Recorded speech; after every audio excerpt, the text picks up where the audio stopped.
everyone to this second session of the online SARE that we're going to have today. So my name is Liliane Silva. I'm the Forage Specialist for Clemson University, and I'll be moderating this training session along with Dr. Leanne Dillard. She's the Forage Specialist at the Alabama Cooperative Extension System in Alabama. And with Dr. Marcelo Wallau as well. He's the Forage Extension Specialist for one of them for University of Florida. So before we get started, I just wanted to go through some housekeeping notes that I also have been posting on the chat box. So upon entrance, everybody is muted, and please use the chat box to type in your questions. You don't need to wait until the end of each one of the presentations to type in your question. As you have a question, just go ahead and type it. We will be moderating that chat box and keeping notes of them so we can ask them later for each one of the speakers. Also, just meeting is being recorded, and this link will be available next week for everyone who register for. So if you need to miss any part of the training, you are also going to be able to watch this later at your convenience. So we would like to start. So our first speaker today is Dr. David Russell, and it's our pleasure to have him here. He's the weed specialist for Auburn University and the Alabama Cooperative Extension System there in Alabama. He's currently located at the Tennessee Valley Regional Research and Extension Center in North Alabama. And he will be relocating soon to campus later this year. Dr. Russell got his degrees from Mississippi State University, and he joined Alabama back in 2019. And he has extensive experience in knowledge on the control of weeds, and currently he covers several crop systems under the responsibilities that he has there in Alabama.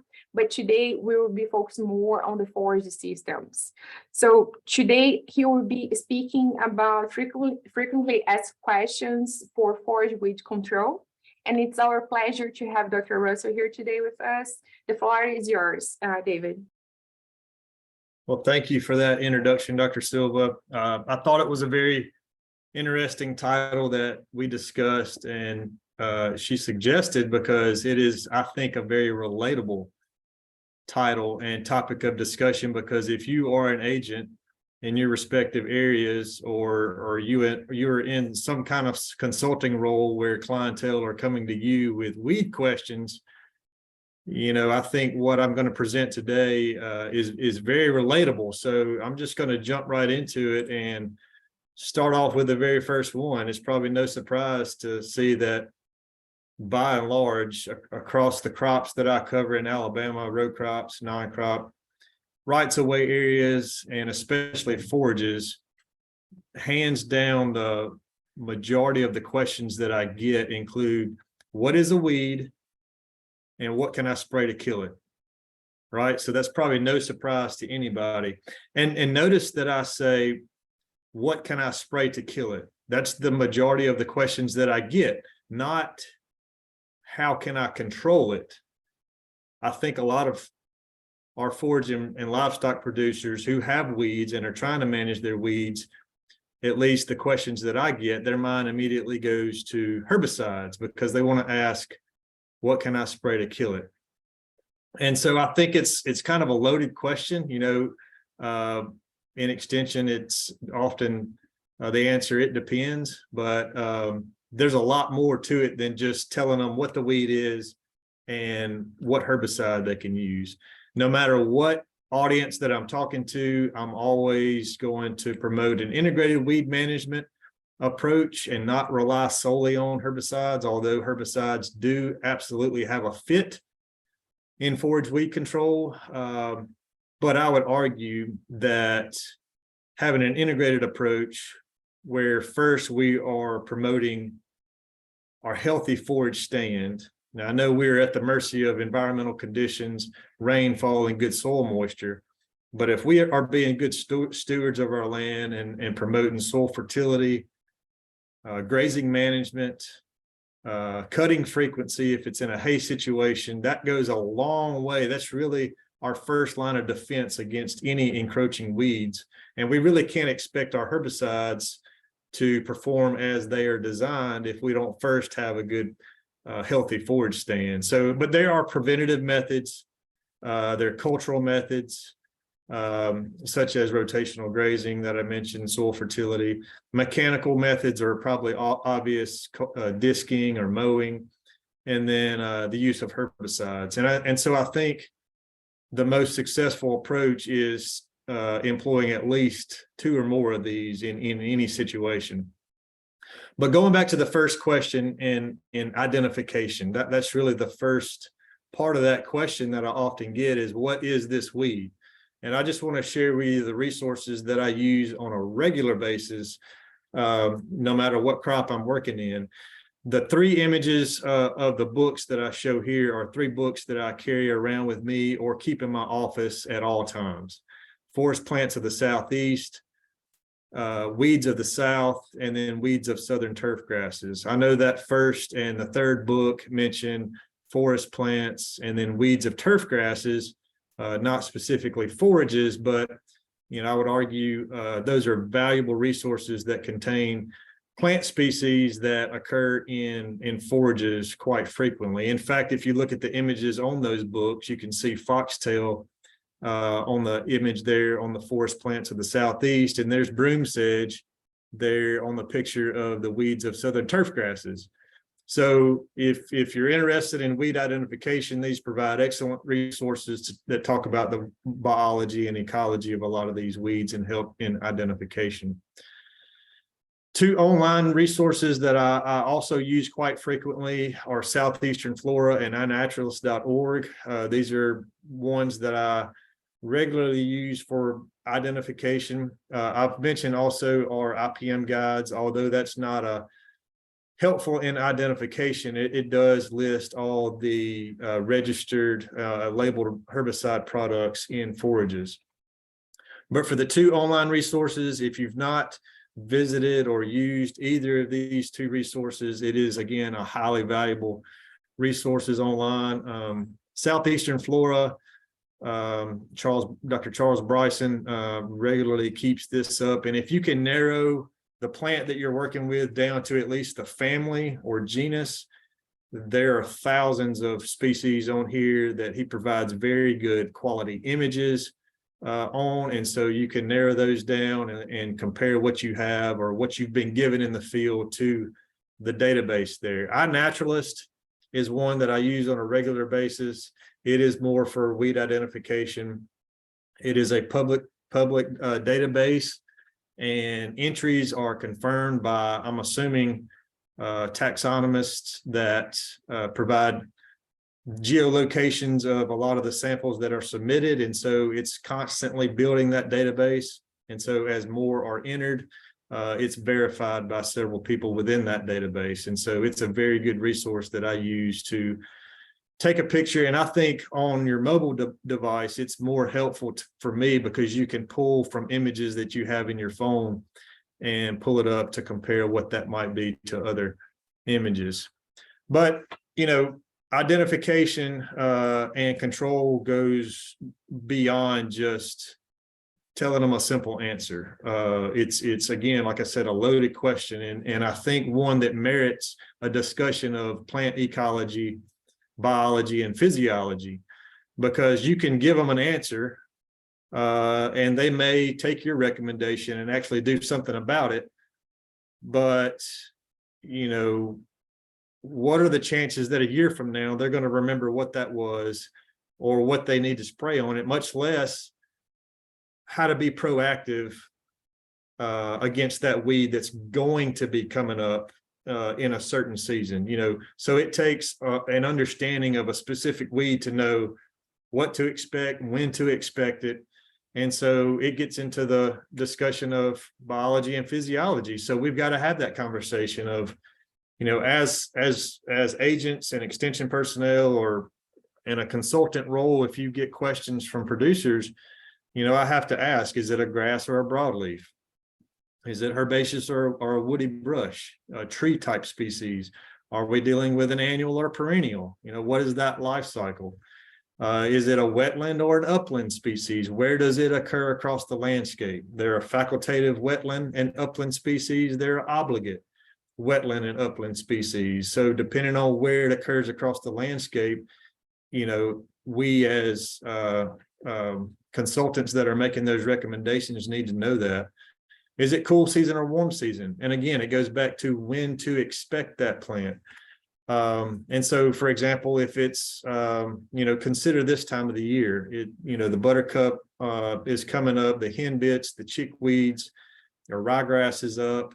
If you've got a weed question in a lot of these systems, it's good to know what those life cycles are and what to expect out of that weed in order to make management recommendations. Because I think that, in my opinion, forage and livestock producers are a little worse about this than most other producers, in that we are responsive. I mean, we are naturally responsive, right? Pasture weed control decisions are largely based on visual thresholds and intuition. And I use this picture of buttercup intentionally because what are the questions that we're going to get this time of the year between now and the end of March? Buttercup questions, right? So our fields are going to start turning yellow, and it's at that point that we're going to get the questions of, well, what do I need to spray to get rid of my buttercup? And I say, well, we should have had this conversation back in the fall, because I could have, number one, saved you money, probably saved you time. Back in the fall, we can make the argument that field conditions were more conducive to getting your equipment in the field versus now, when the rainfall just won't quit. And so you're at risk of rutting up your fields. And also weeds are generally smaller. Take the buttercup, for example. It's just then in the fall time of the year, November, December, emerging out of the ground. So the plants are smaller. Theoretically, we can use lower herbicide rates and still be just as effective. So again, it goes back to the understanding of the plant systems that we're working with, and not just giving a simple straight answer. And this is a perfect case in point. If any of you have heard my presentations, you've probably seen this slide. We've used it a ton because it speaks volumes to timely weed control. These applications of various herbicides that are really common were put out in the months of December. We actually did a November and a December application, and this photo was taken the following May. So 5 months after treatments, we were able to go out with a pint of Grazon Next, less than a pint of 2,4-D ester. That was the 6-pound formulation, and a pint of Weedmaster. And 5 months later, it's still performing really well on those buttercup species. And not only that, it's still maintaining a lot of the volunteer perennial established clovers that we have in our system, right? And so that's also a concern. In fact, in a recent survey that we conducted last year, we had a handful of producers, respondents, that said they don't do any weed control at all because, well, as you see there, number one, it's too expensive. But secondly, I want to really target in on this topic right here. They don't want to kill their clovers. So this is, again, probably no surprise to you that if you're a manager of Forage Systems, we know the benefits of clover. We know the value that it adds from a grazing quality standpoint, and the benefits to the companion grasses that are benefiting from that fixed nitrogen. My colleague at University of Kentucky, Dr. J.D. Green, also surveyed producers several years ago, and he found the same things. The majority of his respondents say that they don't want to kill their clover, so they don't do anything at all. And so this is another question. How do you manage weeds both spring and summer whenever we have clover in the system, knowing the benefits of these legumes? And so I started out in a research trial several years back looking at those exact type herbicide systems, where we would go out in the spring, this time of the year, with something like 2,4-D or Pursuit or a combination thereof, targeting the henbits and the herbaceous broadleafs like buttercup. And then following that up with something that's probably well known, graze on next in the summer for our broadleaf weeds in the summer, or P+D. And so what we did in testing the validity of these herbicide programs and its impact on clover, we measured the percent coverage of clover at the beginning of our study. And then we came back a year later and measured the percent coverage of our clover just to see how it responded to these herbicide programs. And what we found was pretty interesting. We measured the percent change in clover over time. So basically we took the stand coverage at the beginning versus the stand coverage at the end, and all of those treatments across the bottom, or are those herbicide combinations where we went out in the spring followed by the summer herbicide. And you see the 0 line there in the middle where the red line is. Basically, you're looking at everything above that line shows an increase in clover coverage from the time we started, compared to everything below that line, which there's only one you see on that far right, is a decrease in clover coverage over time. And it may be a surprise to you that that one that declined the greatest, or the only one that declined, was the treatment that didn't have any herbicide in the spring, nor had any herbicide in the summer. And so you might ask, what's going on there?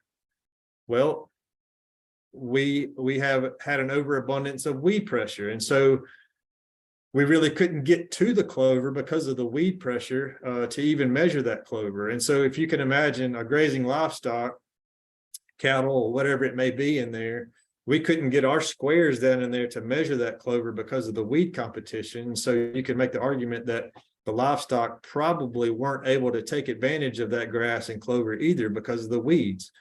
So I think, based on this preliminary data, this makes a very good argument to producers who are concerned about their clover to say, hey, you know, this shows that clover will recover. And I'm not talking about the annual species. I'm talking about the perennial established white clover that we often see in forages, the Dutch white or Ladino type species that volunteer in pastures. We did it again in 2020, again, looking at the 2,4-D applications and Pursuit and Sharpen, followed by Duracor. You know, this was after Duracor had came on the market from Corteva, Graze On Next, and we also put in Proclova. Proclova hasn't been released yet. We're still waiting on this one, but when it does, we've got this data to show the response of clover. So we did the exact same thing. We measured clover at the beginning, then we measured clover at the end, and here's what we found. Again, you see the treatments across the bottom, and you see that 0 line there. Basically, everything above that red line of significance shows an increase in clover recovery. Everything below that red line shows a decrease from the time we started. And what you see that's most interesting there in those last 4 treatments on the right is where we applied Duracor during the summer. And so we had a decline there in clover coverage. Now, this was the highest rate of Duracor at 20 ounces per acre. And so it's probably no surprise that we saw greater injury, but that didn't mean that we had no clover at all. It just did not recover as much as we initially started. So this is the actual measurement of the clover 1 year after we started. So this is what was out there. This was just a snapshot of what we measured 1 year after the fact. And even that most injurious treatment on the far right still had at least 25% clover in that field. So it just shows you that this type clover, if it's volunteered in a pasture, it will bounce back. And so I contend that if you have weed pressure that's encroaching over your productive forages, or you're not getting good forage potential out of your operation, then this is a really good argument to treat your weeds, and that herbicides will not eliminate. In fact, if you've ever managed your yards or turf grass and you have white clover in there, white clover can be a weed. So it's very difficult to remove it in a lot of systems, especially if it's in an overgrazed pasture. If the grass can't compete, the clover will absolutely act as a weed. And so In this case, it's bounced back time and time again. And in fact, we have to again have this conversation of, since we know the benefits of clover, just because we have clover out there in the field doesn't necessarily mean that the companion grasses that are growing right there next to it are really getting the full value out of that clover. Again, understanding the life cycle and the biological processes of clover and other legumes, if it's fixing that nitrogen from the atmosphere, that clover has to complete its life cycle or die to a certain extent in order for that nitrogen to be released so that the grass can benefit anyway. So incorporating herbicides into a program, I think, really only benefits the grass and helps you have a better grass and legume combination. And this is just some pictures from those plots that we saw of the clover recovery there. So anyway, to address that question of how do I control weeds in clover, I think that's a really good argument.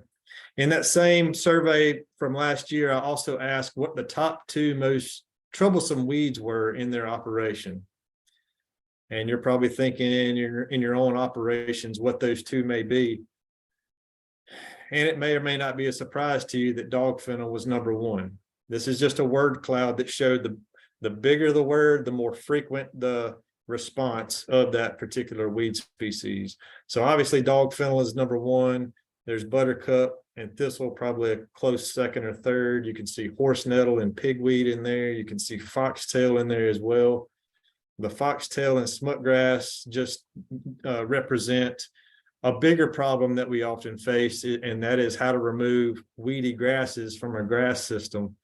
And as a weed manager, a weed scientist, that's probably my greatest issue is trying to do that, because there's not many herbicides that are selective at removing one without damage to another. But on the topic of dog fennel, I think this is a perfect example of a lot of common pastures, permanent grazing pastures that we see across the Southeast. All right, you see that picture there in the left, it's probably late spring. Dog fennel is emerging. We've got buttercup in full bloom. Horse nettle is down in there. Smart weeds have emerged. You really can't even see the grass in there. And so how are cattle going to get down in there and take advantage of that? And you've got clover in the system.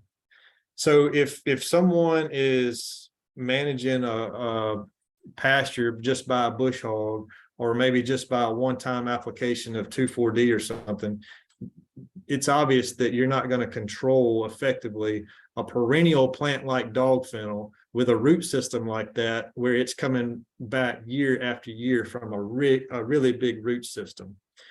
And so I just have to ask, what is a herbicide that you think is most common in forage systems? Just think for a second. What's one herbicide or 2 herbicides that is most widely known for broadleaf forage weed control? I would say it's probably either 2,4-D or Grazon next, right? Or most people just say Grazon and it stops there. Well, it's really Grazon next and Grazon P plus D. They're 2 different things. But I would make the argument that Grazon, the Grazon, has become so synonymous with broadleaf weed control and permanent forage systems that it often misses dog fennel. The aminopyrrolate active ingredient in Grazon Next or Milestone or Duracor is just simply weak on dog fennel. And as dog fennel is a perennial plant, it is very, very difficult to control anyway. But when you have an active that it's already weak on, then it adds to our problems. And so aminopyrrolate is a good herbicide in its own right, and it does good on certain species. But if you were to put Duracor or Grazon Next out on a pasture like this, I guarantee you time and time again, dog fennel will be the main one left. And so I did a demonstration trial last year, just side-by-side demonstrations, looking at various herbicides targeting dog fennel. Little did I know that at the time of application that we were going to get a pop-up thunderstorm 20 minutes later. And so my demonstration trial got rained on, but this was the one that showed out the best, Pasture Guard. So if any of you as forage weed managers are already using Grazon Extra Duracor, and you hear from Corteva that if you've got dog fennel in the mix, what do we need to add? More than likely, we need to spike that tank with 8 ounces or 12 ounces of pasture guard, right? Well, this is a picture 2 or 3 months after the fact where we put just a pint of pasture guard by itself. So we know that the active ingredients like fluroxapyr and picloram and dicamba are really doing the work, and those are the actives that are most effective on dog fennel. So these are my recommendations if we have dog fennel in the mix. Surmount is good because it is a combination of fluroxapyr and pasture guard. Keep in mind though that Surmount and Grazon P plus D and the PD3, because it has picloram in it, is a restricted use pesticide, and so you need to consider that. But these are all much more effective on dog fennel specifically than the aminopyrrolid.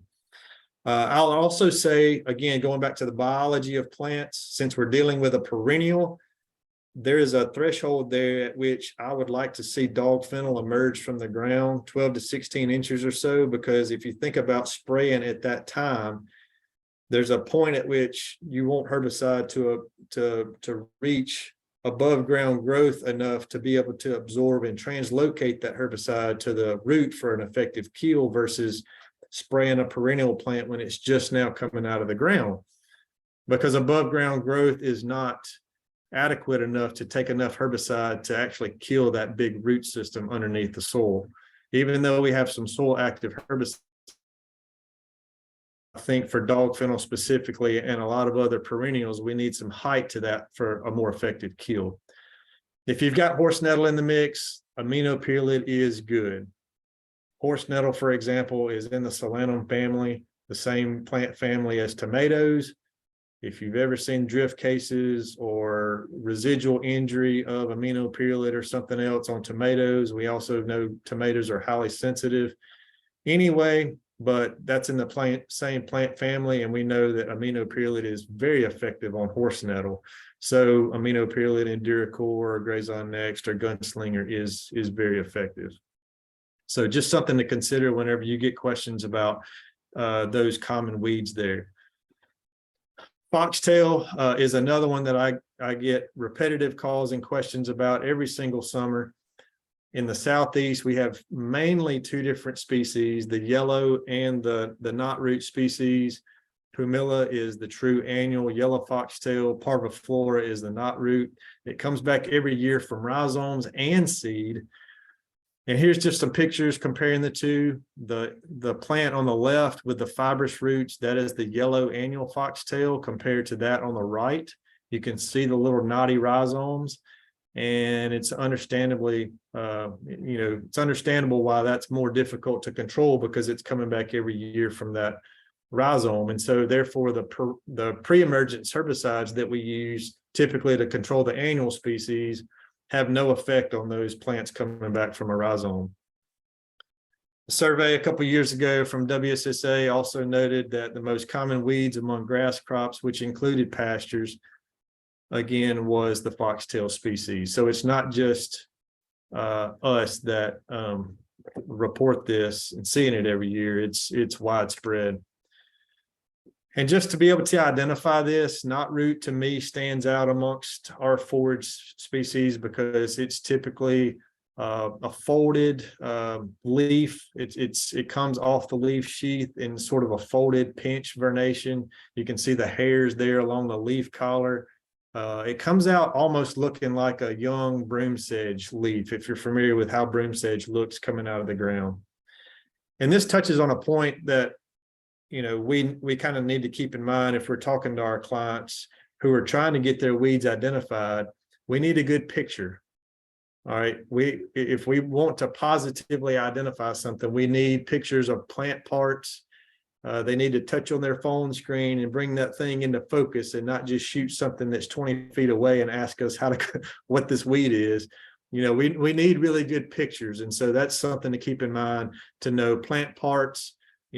Send us 2 or 3 pictures, one really close up, one that's kind of backed up to show us what kind of environment it's growing in. This knotroot on the right shows, you can kind of see some color differences there. 9 times out of 10, most knotroot plants that I see in permanent pastures, it's going to have a bluish purplish tint to it. And every single time I confirm by just pulling that plant up and looking at the rhizomes.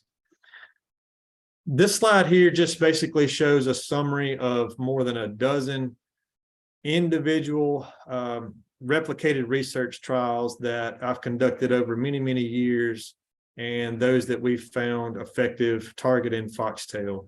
I'm not going to go into a lot of detail here, but we measured visual control. We also measured ground coverage in several trials, and I'll list the active ingredients there, but going from the top down to the bottom on the left, you can see nicosulfuron plus metsulfuron. That is Pastora, followed by glyphosate, and another application of Pastora has generally provided between 60 and 80% control. Hexazinone is Velpar.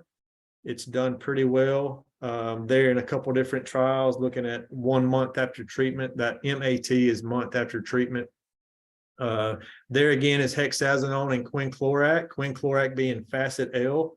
Facet L is our only post-emergence option where we have tall fescue. There's pendimethalin down in the bottom. That's Prowl H2O. So Prowl is a true pre-emergence. Again, Prowl is really our only pre-emergent option in tall fescue. We also, on the right there, have indaziflam, which is Resilon. Resilon is only labeled for Bahia grass and Bermuda grass systems. And we looked at a lot of those same treatments again. Here's some images from a lot of those trials. For the longest time, Pastora seems to have been the standard for foxtail weed control, but it doesn't come without a cost to our forages a lot of times. Even in a highly productive and actively growing Bermuda grass system, it will stun it many times. Hexazinone has shown promise, but the use of hexazinone, quinclorac, and indaziflam or Resilon all do require good soil moisture and good growing conditions to work really well.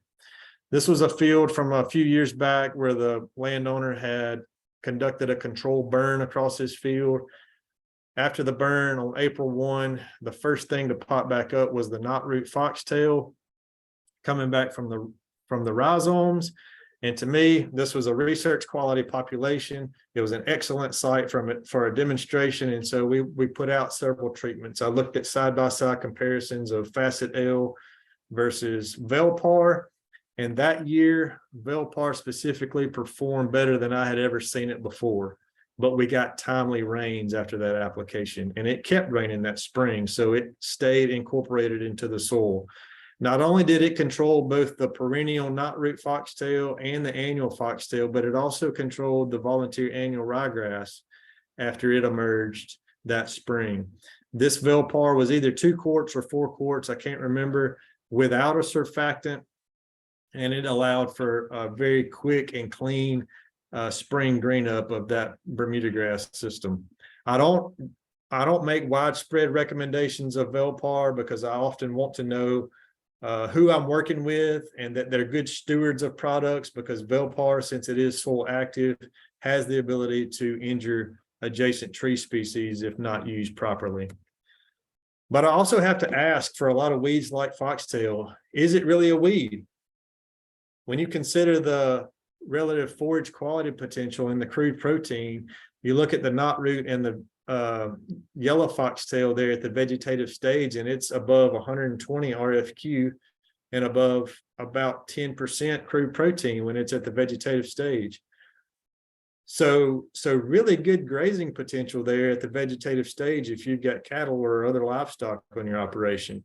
But as we know, as the season progresses, it's still going to make a seed head, and there's nothing we've found yet to really stop that seed head production.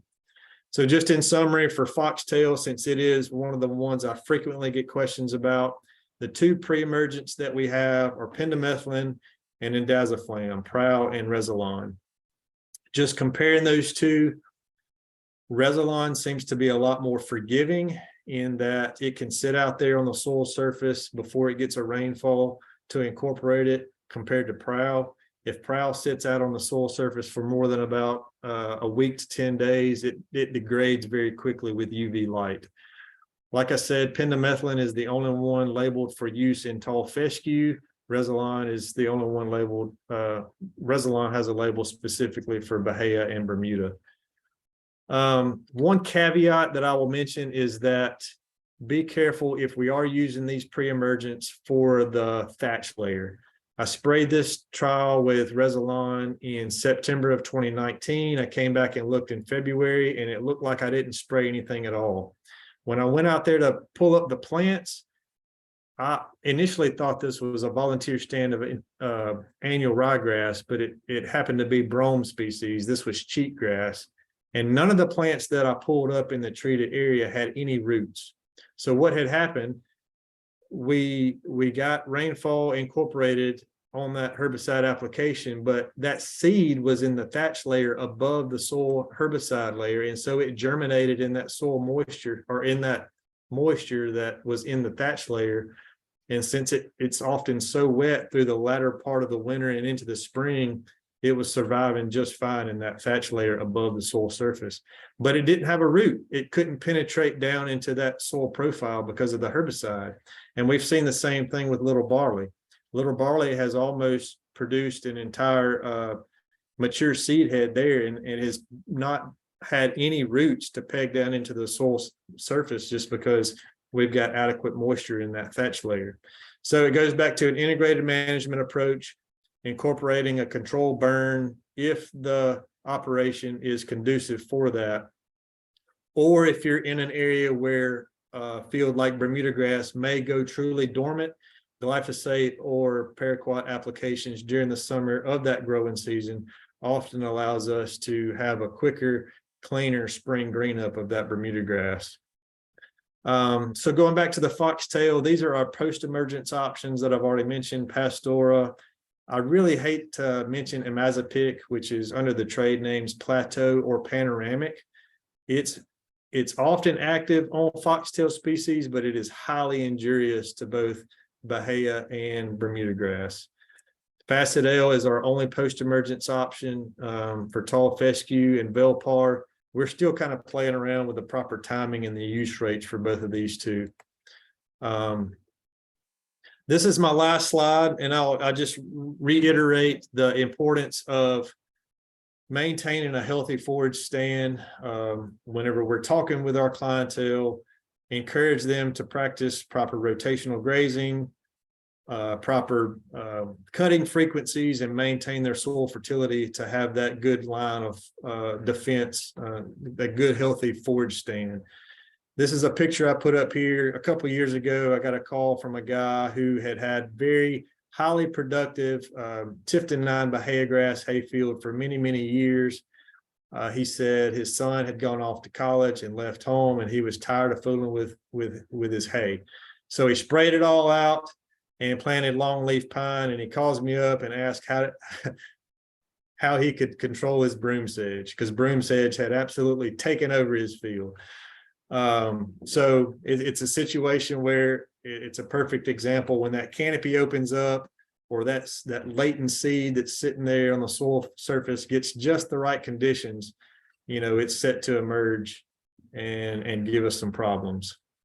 Forage systems are diverse. I think that's part of the fun in working in forages. We never get the same answer twice oftentimes, and we're always dealing with many, many species out there. But encourage your producers to know what's out there, what they're managing for, and just be patient.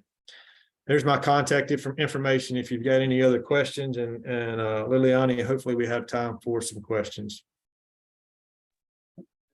Yes, we do. Thank you so much, David. It was really nice to hear all the content from your presentation. Now, I would like to open the floor for questions. So we do have plenty of time for questions. So if anybody wants to just unmute themselves and ask, we have the floor now.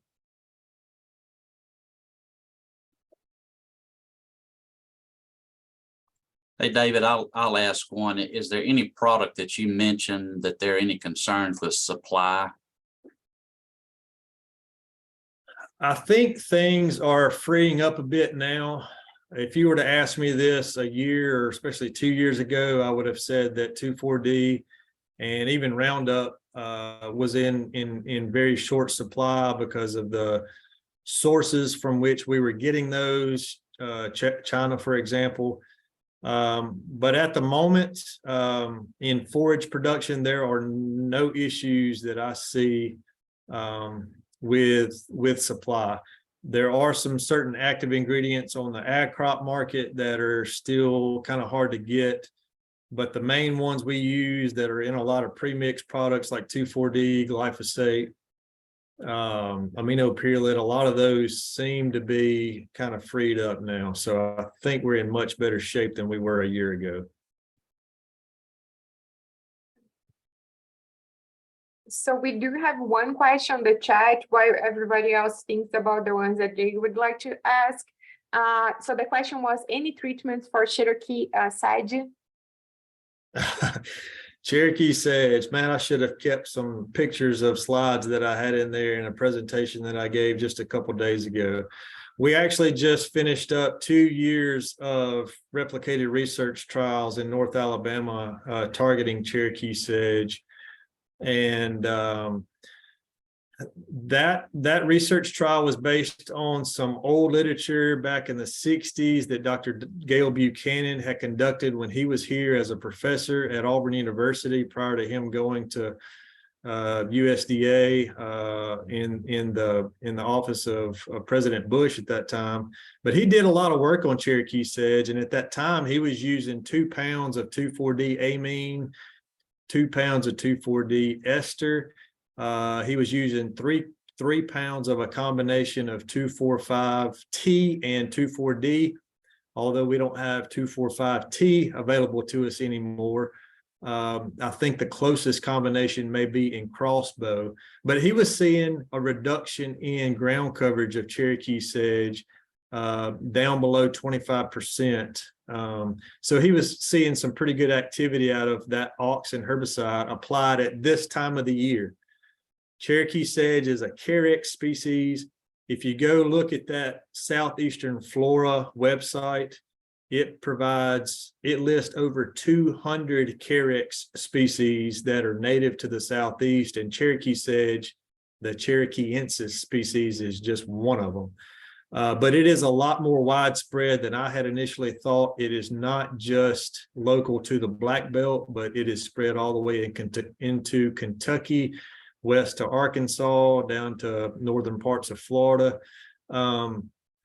So we combined 2,4-D with Permit and Pursuit and found pretty good activity applied this time of the year. But if that occurs in tall fescue pastures, I really hesitate to even introduce metsulfuron or Outrider or Pursuit in those systems because it can be highly injurious to tall fescue. So this spring, I'm probably going back to look at higher rates of 2,4-D, upwards of 2 pounds. So 2 pounds of, a 4-pound amine, that's 2 quarts of the typical 4-pound formulation per acre. And so that's a pretty good slug, but 2,4-D is one that's very common. One that a lot of our growers, I think, are familiar with. And if you apply it between, I think, mid-February for the majority of the Southeast and the end of March, I think you've got very good potential to hit that sedge species as it is coming up on it in its growth curve.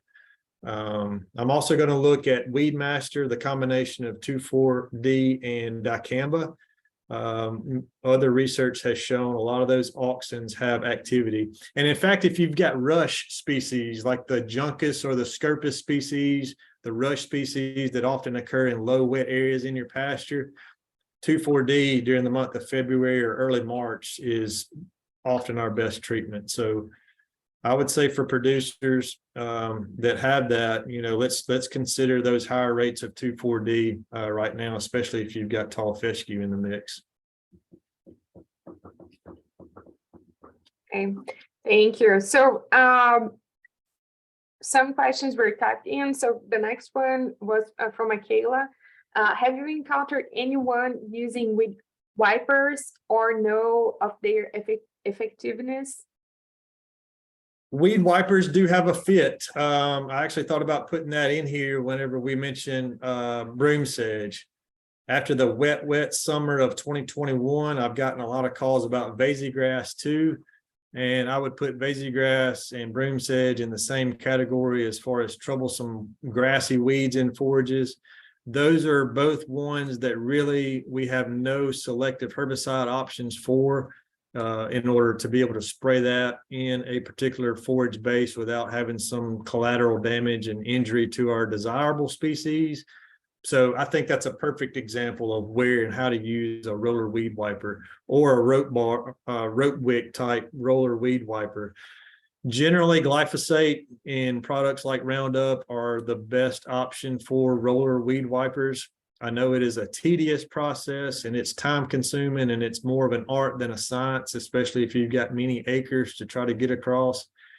But we found that if you mix a concentration of about 40 to 60% Roundup solution in a roller weed wiper or rope wick and go across those grasses, if you get some height separation between something like a broom sedge and Bermuda or Bahia grass, you can have some pretty good activity, especially if you go two different directions and wipe that grass as it's standing.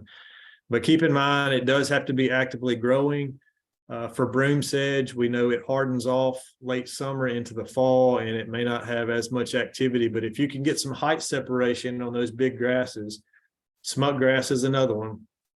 I know it's slow and tedious, but we have found some success with that. In fact, Dr. Brent Sellers at University of Florida has probably done more work on roller weed wipers and rope wicks with Velpar and glyphosate than anybody else that I know across the Southeast. So yeah, it does have a fit.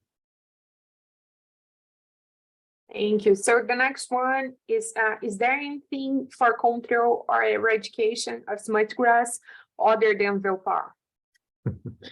Well, other than what I just mentioned, higher rates of those applications of Roundup applied in a rope wick or a roller weed wiper. You know, smut grass, we see it in permanent grazing systems. We see it where the ground has not been broken for many, many years. We see it in grazing systems where the cattle will preferentially graze around it. They'll nibble on it whenever it's at the vegetative stage, but outside of Velpar or using Roundup in a weed wiper situation, there are no other options. I will tell you that this year we do have plans to look at Resilon. We do think that Resilon has activity on preventing newly emerged seedlings from seed. Again, Resilon is only a pre-emergent, so it's not going to have any activity to the actual established plant. But our thoughts are that if Resilon goes down and we treat the individual patches with either glyphosate, spot spray, or Velpar, hopefully we can get a better hold on smut grass, or at least reduce the prevalence and the density of that population. But that's a costly treatment. I mean, it is what it is. Other than managing our forages well and making it more competitive, that's the only options that we have right now. Disking is an option, but then again, you're setting your entire system back. It's kind of going back to that total renovation idea there. So it may not fit every case, but there's not many selective options. Okay. So Leanne and I would like to ask, actually, she had one question and I had like the complement to that. So how would you suggest, like, for especially so just for this training, and I know I shared this information with you, so we have the majority, almost half of the folks here, they are less than 5 years in the job. So we're trying to also target some experience, some advice, some suggestions for them as they are trying to establish their program and things that they could be doing. So what would you suggest, and like how could a new agent go about starting a on-farm demo? What would be the thoughts that you could share with them? And the complement to that question that I had was even like for other things, for example, how should they approach a calibration aspect, because this is a very important point. Not just provide a recommendation, but also make sure that the producers understand the importance of that. So if you have any thoughts on those that you would like to share with them, that could be some help for them, how to approach or how to go about. Yeah, no, that's a really, really good question, especially for those agents with less than 5 years trying to get it established. Anytime we hold producer meetings that have interest in forage management, weeds are almost always going to come up. So if you've got a site and a cooperator, a good grower that you can work with and have on-farm demonstrations, I think just finding a simple backpack sprayer or a handheld rig that may be CO2 powered or something, just to put out some easy side-by-side demonstrations on some high-profile weeds, I think that goes a long way, because you can get just a small handful of producers out on that farm, you know, a couple weeks, a couple months after you put out those side-by-side treatments, and just let them walk through the plots. It doesn't have to be many. It doesn't have to be this big convoluted process. Work with your local specialist to pick just a few herbicides. If you've got a grower that's trying to manage certain weeds, and I mentioned buttercup, you saw the pictures of how visual that was. It makes a very, very, very good visual to allow you to show the producer, hey, here's what happens if we make timely applications. And so for me, in my opinion, as an agent just starting out, I think that goes a long way. You know, when it goes back to identification, we could have 2 consecutive semester-long courses on weed and plant identification, you know, going into the plant parts and the biology and the physiology, but that's really not going to stick into a producer's mind, nor will it be practical day to day. So that's all. Identification of particular plants are a hard one to really nail down. But I think if you think about making things practical and applicable for forage and livestock producers to where they can see it visually, you know, Seaman Knapp, what they call the father of extension, said it best, you know, what a man hears, he may remember, but what he actually sees, he will most definitely remember. So getting those farmers out on the field and just looking at side-by-side comparisons, whether it be just spraying something with a pump-up solo backpack sprayer, or you know, I think that goes a long way. And as far as calibration, you know, if you're working with farmers who are familiar with herbicides, helping them understand the importance that a lot of the herbicide technologies that we have available to us today can be applied at very, very low rates and still be very effective. I mean, if you think about it, the amount of herbicide available to us that may fit in the top of a bottle cap, and if you spread that over an entire acre and consider controlling something like Johnson grass or pigweed or foxtail or whatever, I mean, that's a little bit going a long way. And so if you think about how easy it is to mess that up, if you overlap strips or if you miss strips and have to come back and retreat, talking about the importance of that with growers who are actually using herbicide is a really good argument to say, hey, we need to step back and really calibrate our equipment. We need to at least know what your sprayer is putting out. We need to know what your equipment capabilities are to be able to make really good recommendations for the best use of their time and money. So hopefully that answers your question. Sure. So Marcelo has a question, right, Marcelo? Yeah, I was just thinking what Chris Brevet would ask if he was in the meeting here. If you have money, what's the decision, or what's the decision points that you're going to use to choose between, let's fertilize this pasture or let's go for weed control? You can only choose one.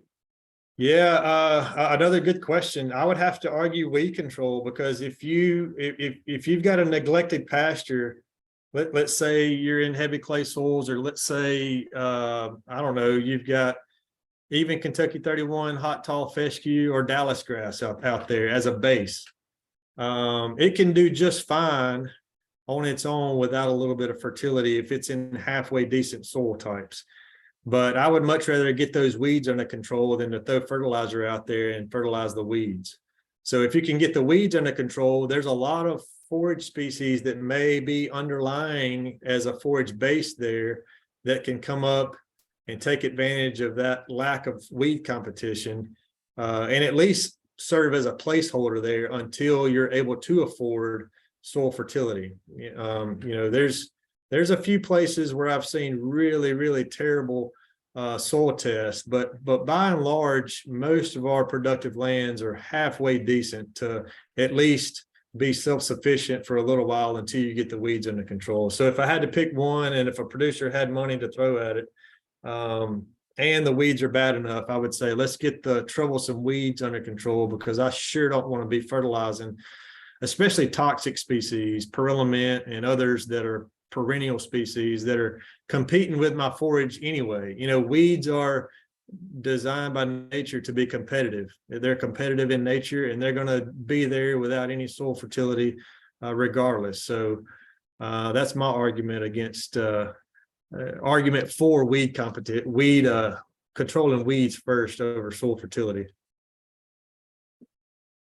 Good question though.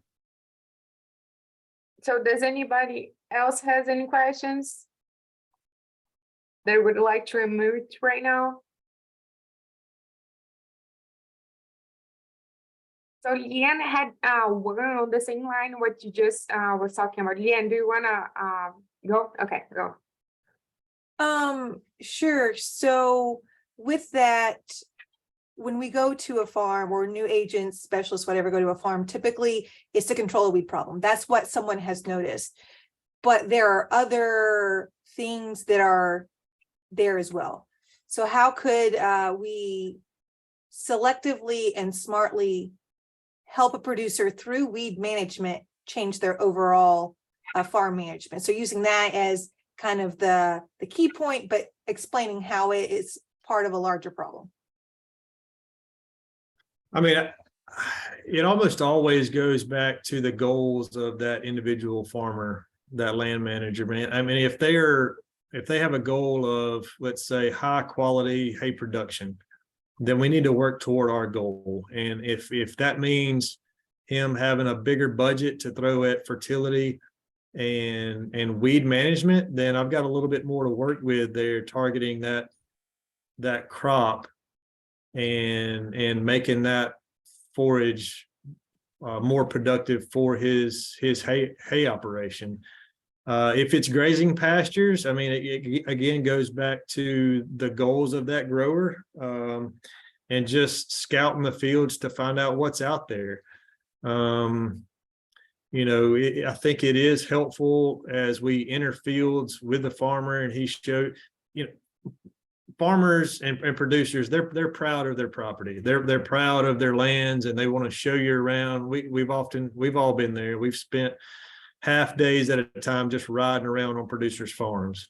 And so they're proud about what they have and what they're managing, but gently showing them, based on their goals and objectives, some things that they can improve. Get the low-hanging fruit first. All right. Help them have a sense of achievement by doing something big first. And then I think you've got them. And then I think you're not only convincing them that what they're doing is beneficial, but you're building rapport yourself with that grower. And so just do something simple first, whether it be, I don't know, timing of a hay cutting, or maybe not taking that last cutting of hay in September and scalping the ground. Maybe their forage will actually recover in the following spring, something like that. So I think that goes a long way in just helping them take ownership of something simple. I agree. And I think starting simple is definitely, it's easier to when you see a little success, continue pushing in the right direction than have them overwhelmed. And a lot of times it has to be their idea. And, you know, I Yes. use my dad as an example. I know nothing, you know, he knows everything. So there's nothing that I'm going to say that's going to convince him to change his operation. If it's me throwing a nugget out and them taking ownership of it, that it's their idea, then so be it, whatever. David and I talk often because our dads are very similar, because my dad also, you have a PhD in forages. That doesn't matter. I know more about pastures than you do. So we have similar struggles with our parents, but I also treat many of my farmers like my dad, the same reason. With that, I think it's time for us to switch gears. Thank you so much, Dr. Russell, for imparting your wisdom on us. And it's kind of a nice segue, because the next talk we're going to do is going to be related to nutrient management. Our next speaker is Mr. Kent Stanford. He is a associate professor of extension here at Alabama Cooperative Extension, housed in the northeastern corner of the state at our Sand Mountain Research and Extension Center up in the heart of poultry country, which is fitting being that he's in nutrient management systems. He's been at Auburn for long enough that he's getting close to retirement. That's what I will say. That is the political way of saying that. But Kent is a good friend of mine, and I appreciate everything that he can give us. And oh, he's still there. We stopped sharing his screen, but he's still there. Okay. I thought we lost you there for a second, Kent. But for that, I want to turn it over to him. All right, let me make sure all this is working on my end correctly.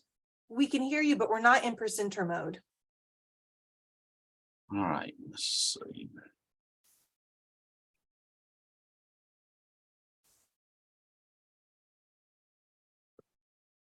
He also told us earlier he had his South Alabama filter on his microphone so that y'all could hear him really well.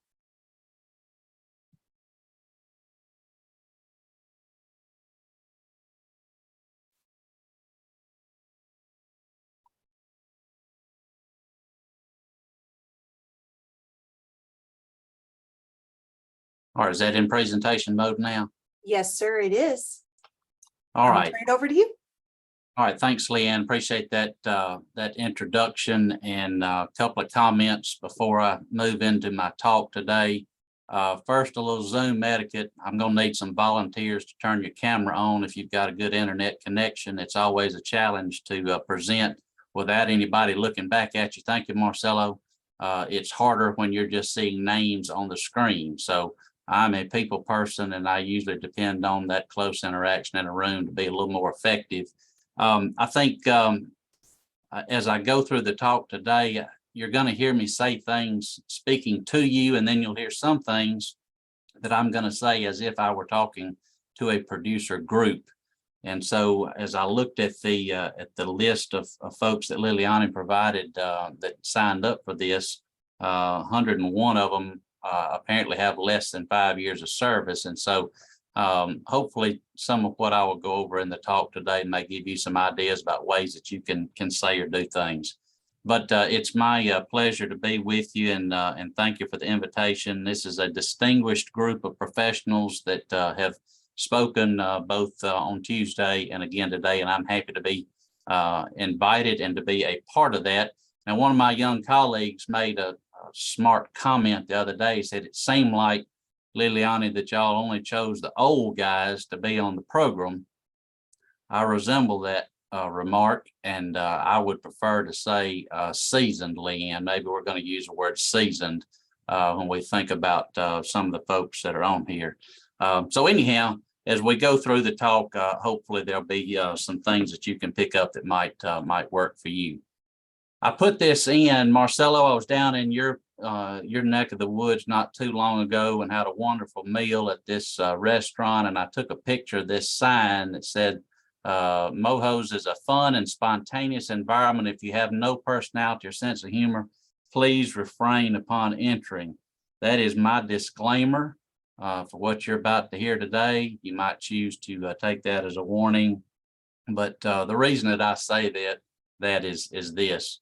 Folks, we can't just provide information. Anybody can get up and read what's on a slide. We have to be engaging in the way that we interact with our folks in order to be effective.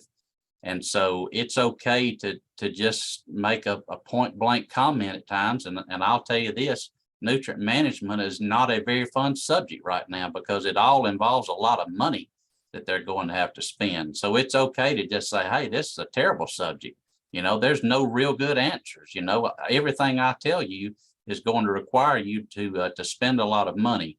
So it's okay to cut up and carry on and poke fun at yourself a little bit, and folks will remember that talk maybe a bit more. So let's jump in there. And I appreciate David using the word practical. I would hope that over the course of my career that I have tried to provide practical answers and considerations.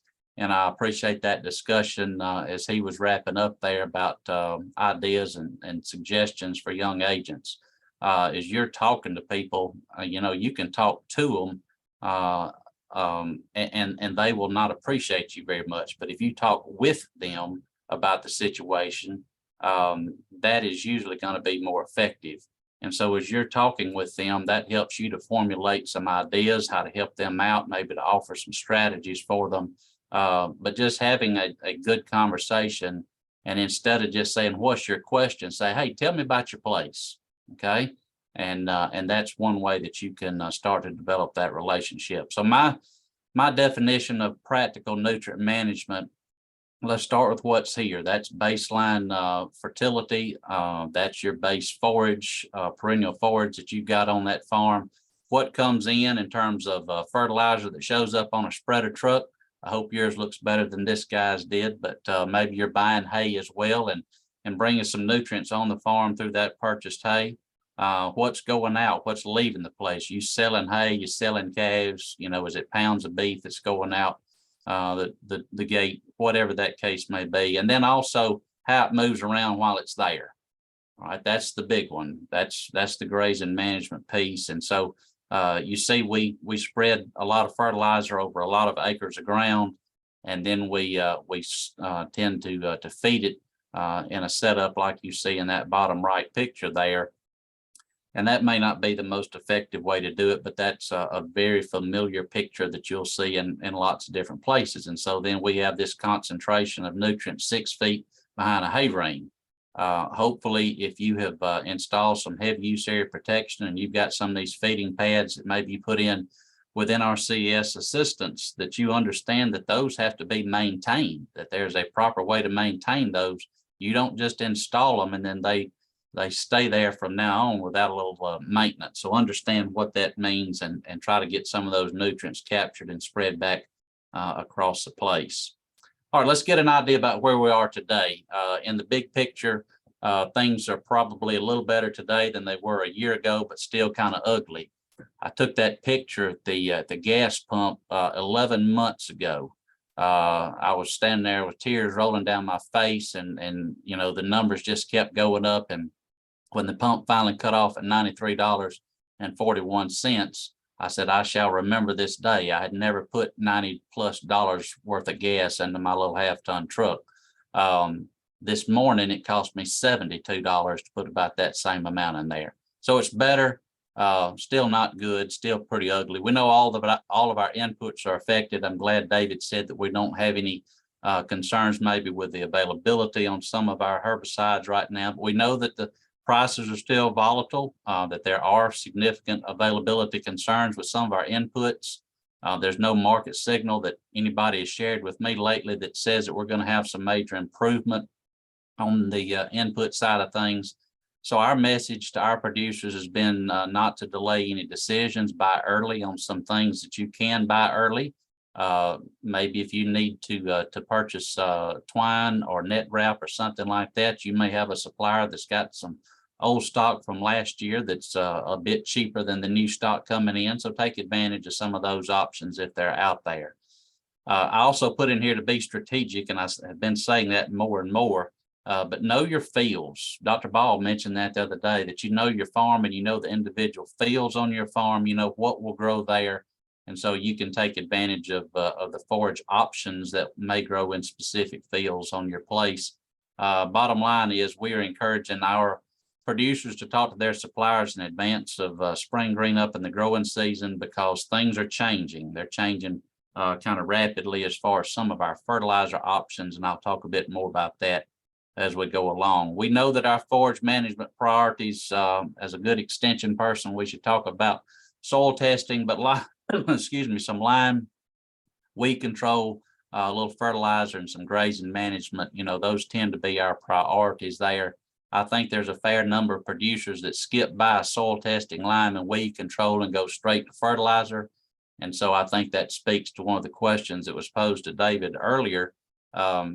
If they've got a weed problem, it probably speaks to a management problem first. And so addressing management concerns doesn't always cost money. That's a change in action and habit that may not necessarily cost any money. And so we need to have those conversations with them. But the bottom line is that management is certainly the key. I'm not going to preach to you about soil testing. We know how important it is, but do the easy things first. This is easy. In Alabama, our form that you fill out literally has a picture of a guy walking across a field showing you how to do it. It's not hard. Encourage people to do it, but for some reason they tend to skip by it. And I think we probably don't take advantage of grid sampling on the forage side of things as much as we ought to. I think that's a real opportunity, and we certainly lag behind those folks in row crop production when we're talking about grid sampling. The 4 R's of nutrient management, I hope I get a shout out from the NRCS folks that are on the call. So this is something that we've all got to continue to pay attention to. If you're not familiar with these, if you're a new agent, then please talk with your resources there about what each of these might mean. But we'll go through the right source, rate, time, and place as part of our talk today. So let's jump on to one that gets our attention in a big way, and that's the cost of some of these things. I don't think Chris Pravat is on here, but he would certainly want us to include some economics. And what I've discovered about fertilizer prices is there's probably not a single source that's going to give us a real accurate picture of where we are on prices. They're all over the board. And there's some AMS reports as well as our profit profiles that comes out of Auburn that can give us some ideas on things. So if you've got some different numbers where you are, I understand that, and I wouldn't debate you. These are some numbers that I pull from multiple reports just to give us some ideas on things. Ammonium nitrate in this example is coming in about $7.44 a ton, but we have to break everything down into unit cost. So we're at $1.09 a pound on nitrate. Ammonium sulfate comes to play some now with the limitations on some of our fertilizer options.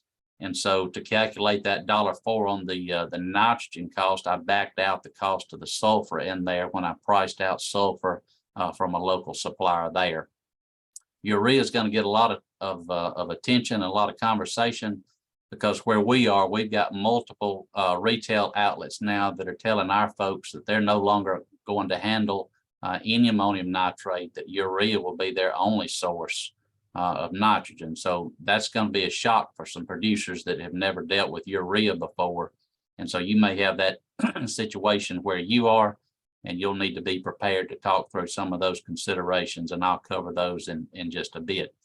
The UAN solution, the liquid nitrogen as it's frequently called, be aware that you can have a 28% product and you can also have a 32% nitrogen product. You need to make sure that you know what your local supplier is carrying. Some suppliers will point blank tell me, well, we're buying a 32% product, we're watering it down to 28. All right, well, I appreciate their honesty, but I hope that they're telling the clients that as well. So when we look at it on a per unit cost there, we're $1.33 on the liquid. You can see the cost on DAP, potash, and lime. Probably $50 plus on lime is what I'm hearing from a variety of people. So that gives us some numbers that we can then use as we go through some of the discussion today. All right, I mentioned urea. This is a big one that folks need to understand. We know that the losses from untreated urea, just if you want to call it the standard urea, can be quite high in certain circumstances. It's not unusual to lose over half of that nitrogen when you're talking about, excuse me, when you're talking about some of these situations that I've got described. And that's whether you're talking about the granular version or the UAN solution. When it gets over 50 degrees, you're going to have to contend with that. If you've got high pH soils, alkaline soils above a 7 on pH, or if you've got moist soils, even a heavy dew, in many places that's a concern. A 1/4 inch of rainfall might be enough to prevent some of this loss, and hopefully you'll get that in pretty short order after you have applied. So your supplier is somebody that you're going to need to discuss what the treatment options are. They may already have a coated product.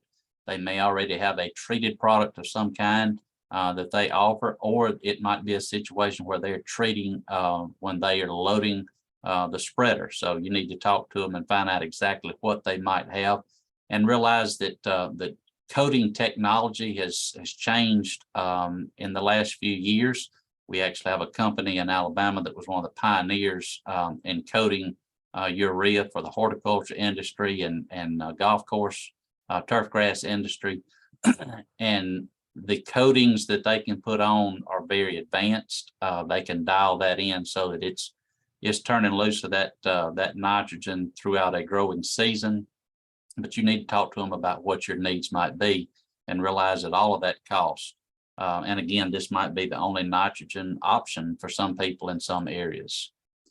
Ammonium sulfate is one that we always need to discuss, because it seems like, at least around us, that there's a fair number of folks that do have this in supply, and you can get it, but it has a very acidic effect when you apply this. It requires more lime to offset a single application.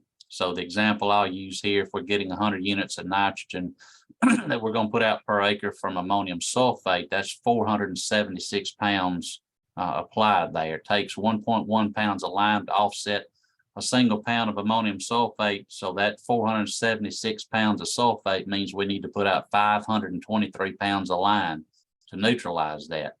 All right, the cost on that lime is $15.69. We add that back to the 100 pounds of nitrogen cost. We're talking about basically $120 per acre. So there's your practical real world number that they need to consider if they're going to use ammonium sulfate as their nitrogen source. It's not as simple as just saying ammonium sulfate is the cheapest per ton and going with that. I would be remiss if we didn't talk about chicken litter. Most of the folks that I see on the list are from the Southeast, and so litter is obviously a tremendous resource for us. It has to be in the discussion and in the mix.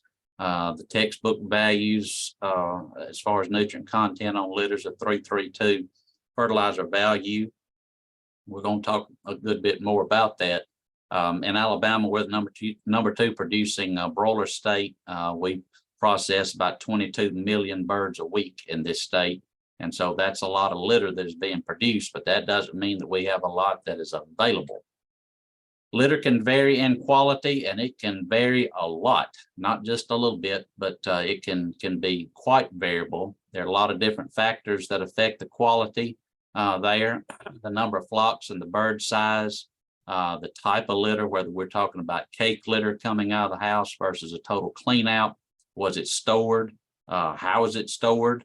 What the in-house management might seem like, whether they're windrowing, pulverizing, taking the cake out between flocks, actual age of the litter, when was the last time they cleaned out, as well as moisture content, and then the bedding material that they are going to use. So here's a group of samples that we ran through Dr. Rishi Prasad's lab down at Auburn, our colleague there that also does nutrient management work. So we got 7 samples here that came from a variety of farms representing all the different integrators that do business in Alabama. You can see all the different numbers as you work your way across the chart, but I highlighted just a couple there. At ID sample 3 had 66 pounds, 66 pounds of nitrogen per ton available, but when you compare that to sample number 1, only 33 pounds that was available. All right, that's a significant difference. We need to pay attention to that. And if you go over to the far right column and you look at the sulfur content as well, you can start to see some dramatic differences. When you go down and play the averages across the bottom down there, you can see that compared to that 332 book value on litter in this example, the phosphorus level was basically 1%. So a third of what we would say as far as the book value goes. So if we could start to see some of these type numbers from a forage standpoint, that starts to become sort of a complete fertilizer, a nice blend for us that we could use as our nutrient source. But you see the take-home message there is that we do have tremendous variability. To further go down this road just a bit, one of the things Rishi is looking at in his lab is the quality on this litter when he looks at the clean out frequency. So he's got 3 different clean out intervals here: a 6-month, 18-month, and 30-month.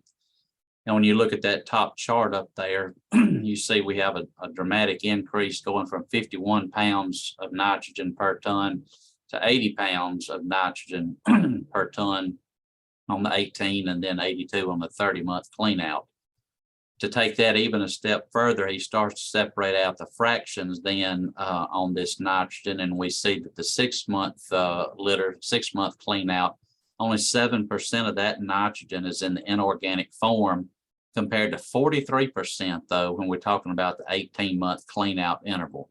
That's very, very significant, and we've got some more information here to follow along those lines. So we know mineralization takes time to convert or to go from organic to inorganic, but certainly if we start looking at almost half of the nitrogen in that ton of litter is already in the inorganic form, we realize we'll have a very quick plant response to that. To put that in a little different format here, you can see the red line there about day 45 or so is where we see that we have gotten the vast majority of our nitrogen availability. And so then we would pay attention as I go further into this talk about the timing of our application, knowing that 45 days or so is where we're going to get the most benefit from there. The 2 different types of litter that he's got here, or excuse me, 2 different rates would be either a 2-ton rate, that's the ML, and then the MH on there is a 4-ton rate. So irregardless of rate, we still see the same trend as we work our way across. If we go to phosphorus mineralization, sort of a similar story here, that we see an initial response or availability on phosphorus. And actually, when we put our line in there, we see that when we get out to about day 10, we've gotten most of that availability in that short amount of time. If we go to potassium, same situation. All right. Most of what we're going to get released is going to occur in the first 10 days. So it's important for us to really start to consider when we are applying. You know, January is not a real good time to go and be spreading chicken litter on a dormant Bermuda grass field. It's not very wise, and it makes no economic sense for us to do that when we don't have an actively growing crop. So then what's the litter worth? We talked about the value of the commercial fertilizer. What's the litter worth? If we take those book values, then by my calculation, $143 a ton is the value of those nutrients in that average ton of litter. Nobody's paying that. There's some poultry growers would love to get that, but they're a long way from it. And so we have to deduct from there to get down to what they're actually paying. We deduct because it's a bulky product. We have to move big volumes. Our application rates are in tons per acre. You know, just kind of saying a 2-ton rate per acre is an average application rate. We have to deduct because of that variability I just discussed. That's a big deal. Sometimes people don't appreciate the fact that we're putting an organic product out and that there might be a bit of a smell or an odor associated with it, and that creates unhappy neighbors at times. So maybe we deduct because it does have a little odor. And then when I talk about that $143, that's on nutrient content. That doesn't put a value on the organic matter. And that's where I think we're probably missing the boat a little bit. That's a little harder number to come up with. We really have to kind of drill down and I think get to the field level to talk about the value of that organic matter, because you can't say that it's the same number when you're comparing field to field. You may have a field with very low organic matter content, and so that litter would have more value to that producer versus a field with a higher organic matter content. So the discussion as far as dollar values can certainly be had when you're talking about both the nutrients as well as organic matter. I'd be remiss if we didn't talk about the value of legumes as well. And I don't know if Dr. Ball's on here today or not, but I think pretty much every talk I've ever heard Dr. Don Ball give, legumes was in the mix somewhere. And so I put this in as a further example. You know, if we use that nitrate as our base cost, got it valued at $1.09. I like white clover. David mentioned in his talk the persistence of white clover and how we can count on it. So if it's fixing 100 units of nitrogen, 100 pounds of nitrogen annually, we can easily value that at $109. I called around and checked on some seed cost. So basically for about $15 an acre or so, you can purchase some white clover seed and get that out there. And then NRCS does offer cost share programs, conservation incentive payments through EQIP and some of their other programs to help out with these expenses. And they would pay you on weed control, clover seeding, and clover plus lime. So there's no excuse for not utilizing legumes. All right, they're one of the easy things that we need to take advantage of.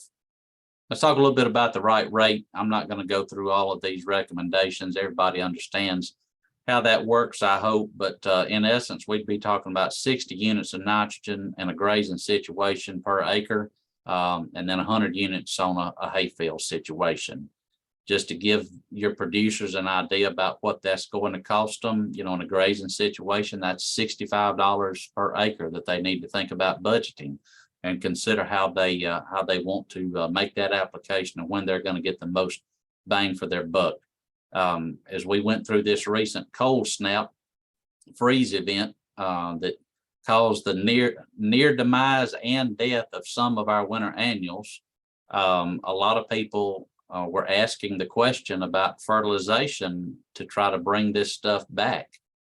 And so I have made the comment multiple times that there's a big difference between just not being dead versus actively growing.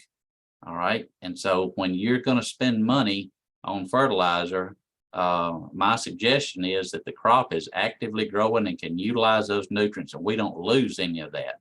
And so if you're thinking about these winter annuals, we're seeing good recovery on most of those. And the weather has been kind to us and the sun is actually shining today, but we want to make sure that we've got good conditions. So whatever rate we put out, we're able to capture and utilize the full value. I put this last statement in here about a moderate level of fertilization. And so I guess I would describe it this way. In a hayfield situation, if you could bear down earlier in the growing season on those applications then, and then maybe slow down on that August application if you're still trying to produce some hay at that point. Maybe you're not able to afford another 100 units. It's okay to cut back some and still get some production with a moderate level of fertilization. When we're talking about litter or any of the animal manure, and those rates, they're based on a combination of the soil test recommendation and the phosphorus index. And so for those young agents that are not familiar with that, I would encourage you to talk with your fellow agents and your NRCS folks to understand what the phosphorus index for your state looks like and how you can use that as a very effective tool. Well, let's talk a little bit about timing. Again, when plants can use those nutrients, we would be talking about it spring green up and planting time. But let's think about this. In Alabama, the last couple of years, we've had spring green up, if you will, on some of these perennials on Bahia and Bermuda grass very early in March. In some cases in February as you get to South Alabama. But the soil temperatures remain cool until well over into May. And so those plants are just kind of sitting there. We had a lot of folks a couple of years back talking about their first cuttings being lower yielding than normal, that they didn't get necessarily the response that they had hoped for on that fertilizer application. Well, it stayed cool. That's why it didn't grow as much. And so we have to think a lot about spring green up versus when soil temperatures warm up enough to cause that active growth that we need. This third bullet, I put the and in there. There's a lot of people that desire additional growth a lot of time during the year, but that's not always possible. So this last fall in our area here in North Alabama, we had a lot of folks who were ready to go in and put out that fall application of nitrogen to stockpile some tall fescue, but it quit raining about the 29th day of August, and it didn't bother to rain again for 60 days or more in lots of cases. And so putting out some nitrogen when the weather pattern was like that may not have been the best option. And so we need to really think about when it's possible. We got to be opportunistic and strategic. Let's just say you've got the opportunity, or your producer does, to get some chicken litter in the fall of the year, and they've not been able to get it in the spring of the year. We'll plant some winter annuals, make the application on the litter because you can get it, and then you'll be able to hopefully get some advantages both in the fall during that winter grazing season, and then next summer on the perennials, as well as you're recycling some of those nutrients. The next to last bullet statement here about weather patterns versus forecasts. This is one that's getting my attention more and more as time goes along. With our smartphones now, everybody's probably got some kind of weather app that you look at it all the time. You know, I see folks constantly looking at that, and they say, oh, we got a 28% chance of rain in the next 30 minutes. Well, they get so focused on what that thing is telling them is going to happen, or is predicting is going to happen, in the immediate future, that they're not always paying attention to the weather pattern. And so I wish we could just say, well, once we get to the 1st of June, every Thursday afternoon between 2:30 and 3:30, we're going to get a slow inch of rain. Well, it doesn't work that way. All right.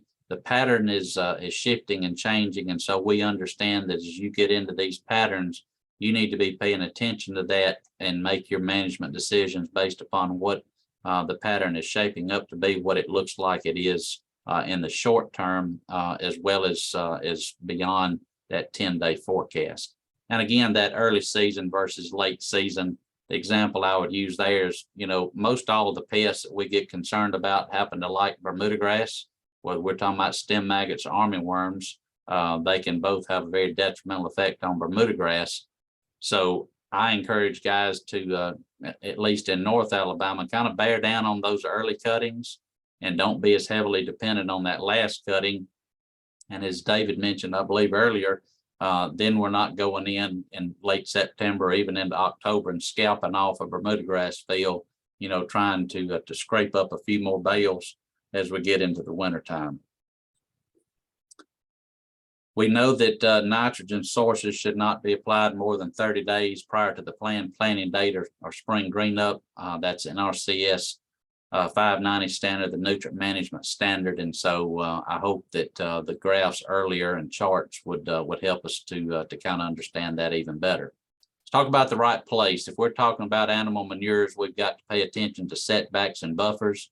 Find out what the rules are in your individual states, and help producers to understand that. And we don't put any manure on those buffers. Okay, that's the point of the buffer being there. I also think when we're talking about the right place, that we need to be focused on our most productive soil. So back to being strategic. This is not the time when inputs are this high to be spending a lot of money on some sorry ground where you're less likely to get a yield response. Okay, identify those soils that are more likely to give you the yield response that you need. And so that's why I think the grid sampling is a real option for lots of folks. Here's the buffers that we have in our state. Again, check with your state agencies to see what you might be dealing with there, but pay attention to those buffers so that you don't create any issues with the neighbors.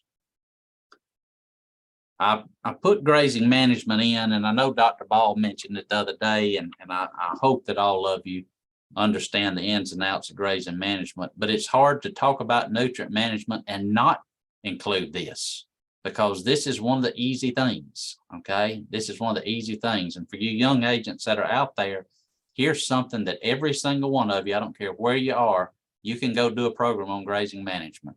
All right, you can do lots of different things. Take small bites, develop your program, but this is a big one. And I wrote this down when Dr. Ball said it the other day: where the animals go, nutrients flow. He's a big quote guy, so I stuck it in there, and we understand what that concept is. The 300 days of grazing, I think that's a fantastic number. Dr. John Jennings was with us in Alabama several years ago at our state forage conference and talked about that. And so it's a really good number for folks to get focused on. The third bullet point may be the one that we probably don't devote enough time and serious time and conversation on our programs about, and that's adjusting stocking rates. I don't know why it is, but on this side of the Mississippi River, people struggle with the notion that selling cows is a management option. They're married to them. They got names instead of numbers. I don't know what the case may be, but somebody asked me recently, how am I going to get through this tough situation? I said, well, I can tell you the answer. You won't like it, but I can tell you. And he said, I'm a grown man. Give it to me. I said, sell 30% of your cows.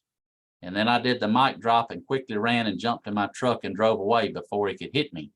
All right. People don't like to hear this, but there's a whole lot of folks out there that mistakenly think that they can do it on 1.5 acres or 2 acres per cow calf pair per year on non-managed land. Non-managed, okay, untreated, unmanaged. All right. So we've got to pay attention to stocking rates. And the easy answer is have less cows. All right. Move that stocking rate closer to 3 acres or higher, depending upon that situation. But that's a difficult conversation to have. And so young agents, back to that discussion that you might be having with someone, you kind of guide them through that conversation. Let them provide some of the answers that they probably already know. But maybe the more you get into the conversation, they start to admit some of those things and key in on that. So stocking rates have to be part of the discussion always. You understand the input side of things, and we're trying to recycle stuff. So when we look at nutrient removal in a grazing versus a haying situation, whether we're talking about Bermuda Bahia or fescue on the cool season side, we're removing less than 10 pounds of NP and K per acre. But when we decide to get in the hay business and we get smart and we're going to grow some hybrid Bermuda grass, high yielding, then we start to really, really mine a lot of nutrients out of the ground. But what does that cost? So here's another one of these practical teachable slides. You're talking to your producers. That grazing situation on a warm season pasture, you're talking about $11 in terms of the nutrients mined out of the ground, $15.50 or so on the fescue side, but that's the big number in the middle that gets their attention. When they go to the Bermuda grass side of things, now we're talking about $770 that we just mined out of the ground. Now, that's assuming the nutrients were available in there to be mined out, but that number starts to get people's attention. If that right there doesn't convince them to get focused on grazing management, I don't know what else we can do for them, okay? So here's your real easy way to get their attention. But from a practical standpoint, let's drill down just a bit more to make it real for them. We take that 8 tons of yield. That's about 18 of these standard 4x5 rolls of hay. Dr. Dennis Hancock had a good publication talking about what hay bales weigh. If you don't have that, go back and find it. I'm sure it's still on the Georgia Forages site somewhere. You can't make a dry bale 4x5 roll of hay weigh 1,200 pounds. You can't make it weigh 1,000 pounds, but there's a whole lot of 4x5 rolls of hay that are sold as though they weigh 1,000 pounds. They won't do it. They're going to be 850 pounds if they're put up dry. All right. If we use those 18 rolls in and divide out that cost, that's $770, we're at $42.80 a roll just in nutrient removal. $42 and change, just call it $43 per roll is the nutrient value in that bale of hay. So I've heard stories frequently from people about taking hay that the neighbor didn't want, and they just took it and unrolled it. They had no intention of the cows eating it. They just unrolled it. They said, hey, there's some nutrient value there. I'm bringing in a little organic matter. I'll deal with whatever weeds show up, but I'm happy to take that. So we have to maybe think about that true cost of hay. A lot of guys are unwilling to do that. for some strange reason, they only want to count the fuel, the fertilizer, and the twine or the net wrap, and they don't want to count all of the cost of those things that rust. So there's another real opportunity for us to constantly talk about what hay really costs. And then the final question then, where is the manure going? We're going to spend all that money to bale some hay, the output from the animal. Where are we going to deposit it? I would submit that maybe we need to do some cost share on hay unrollers. All these guys seem to like tractor therapy time and driving tractors around. I'd like to see more of them with a hay unroller, 3-point hitch hay unroller on the back, and move around in the pasture and unroll that hay.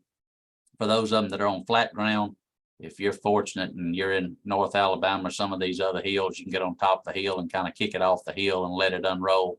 That's a good option, but we need to be more focused on distributing that manure during the feeding season. We know the advantages of grazing management. I'm not going to go through the whole list, but that last one down there, diesel fuel's not cheap, $4.50 for off-road fuel. That starts to get people's attention. All right. And so in addition to all those other wonderful things that provide advantages, here's one that can actually save money as well. I sure think there's some options for us on mixed crop and livestock systems. Grazing and crop residues can certainly help to extend the growing season. If you are adjacent to some row crop ground or have that as an option, the animals can help walk in that cover crop very easily. If there's a problem with compaction and you want to put some brassicas in the mix, that can help with water infiltration there. I'm hearing some different numbers on custom grazing cost. 65 to 75 cents is what a lot of guys are charging down here, and they are getting that. People are willing to pay that. So it might be cheaper to send some animals somewhere during the winter months.